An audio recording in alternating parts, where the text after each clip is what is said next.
You're watching EAC News. Thank you for joining us. Cambodia is to temporarily accept a total of 300 refugees from Afghanistan. They will be issued with visas on arrival and allowed to use their ID cards as travel documents. They will be exempt from current COVID-19 quarantine requirements, but will be fully tested on arrival in the kingdom. The decision was announced by Prime Minister Hun Sen at the weekend in response to a request by the Asia Foundation in Cambodia to the Ministry of Foreign Affairs. It is not known how long the Afghans' asylum process will take or in which country they have applied for asylum in, but the ministry says the group will be welcome to stay in Cambodia for as long as that process takes.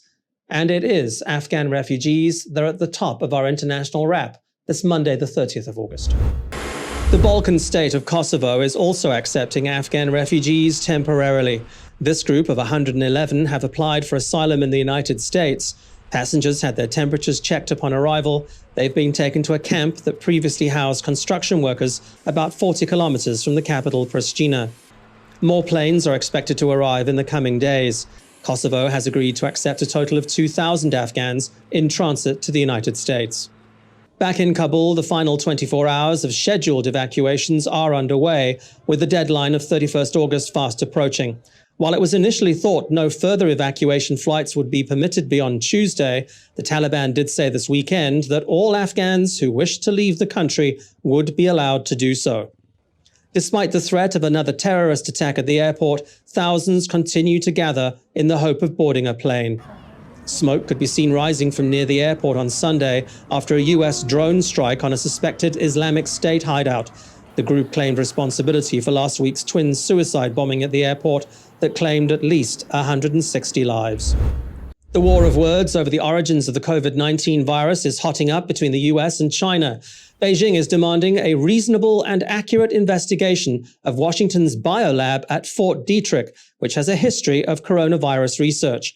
Chinese Foreign Ministry spokesman Jiang Yu says China has twice opened its laboratories to inspectors from the WHO, but says the global investigation should be widened to include all laboratories known to have been studying viruses related to COVID-19.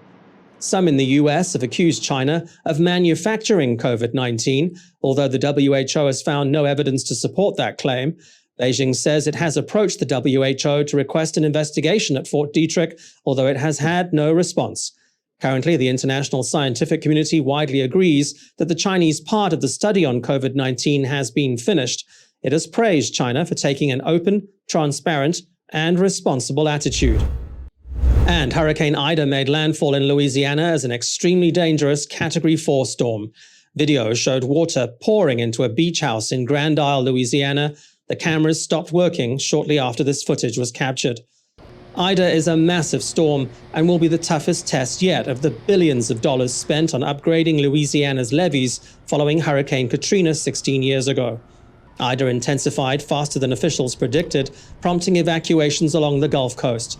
Louisiana Governor John Bel Edwards has warned it could be the state's worst direct hit since the 1850s. At least one person has already been killed. More than 1 million homes are without power.